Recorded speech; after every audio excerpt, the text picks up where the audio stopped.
ဒါဓမ္မဒီပလိုမာ level 1 သမထနဲ့ဝိပဿနာတရားတော် story note ကို K နဲ့အတူတူလေ့လာကြရအောင်ရှင်။သမထနဲ့ဝိပဿနာကမ္မထံအားထုတ်ရသည့်ရည်ရွယ်ချက်စိတ်ဖိစီးမှုတံလျှော့ချပြီးစိတ်ငြိမ်းချမ်းမှုရရန်တန်တရားဝိစင်းရဲမှလွတ်ကင်းရန်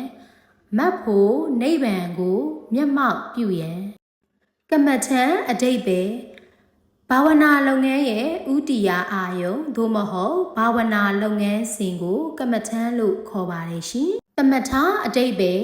ကာမိစန္ဒစသောစန့်ကျင်ဘက်နိဝရဏတရားများကိုငြိမ်သက်ပျောက်ကင်းစေနိုင်သောတမာတိတရား။ဒါမှအာယုံနှင့်တွေ့လျင်စိတ်တန်တန်၌လှုပ်ရှားထားကြွလာသောစိတ်လှုပ်ရှားမှုစိတ်ဖိစီးမှုစိတ်ရောက်ရက်ခတ်မှုများကိုငြိမ်သက်ပျောက်ကင်းစေနိုင်သောကမ္မထံအကျင့်စန့်ကျင်ဘက်နိဝရဏတရားများကိုငြိမ်သက်ပျောက်ကင်းစေနိုင်သော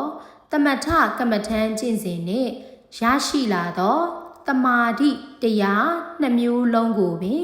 သမထလို့ခေါ်ပါတယ်ရှင်ဝိပဿနာအဓိပ္ပာယ်ဝိ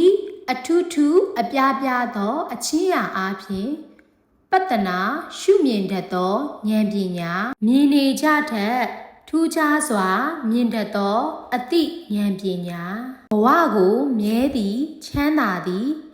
ကိုပိုင်သည်ဟုမြင်နေကြအမြင်မျိုးနဲ့မတူပဲဘဝဟုသည်မမြဲစင်းရဲကိုမပိုင်ဟုထူးခြားစွာမြင်တတ်သောအသိဉာဏ်ပညာစာပေကျမ်းဂန်များမှာအနိစ္စစသည်နှင့်ဆက်ဆက်ပြီးအမျိုးမျိုးသောအချင်းအရာများနှင့်ဓမ္မတို့ကိုရှုမြင်တတ်သောဉာဏ်သည်ဝိပဿနာမည်၏ကြည်ရမည်ဘာဝေတ္တပတရားသမထနှင့်ဝိပဿနာနှစ်မျိုးလုံးသည်ကြည်ရမည်ပွားများအားထုတ်ရမည်ဘာဝေတ္တပတရားဖြစ်သည်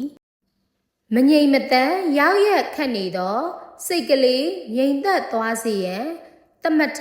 ဘာဝနာကိုကျင့်ရပွားများအားထုတ်ရမည်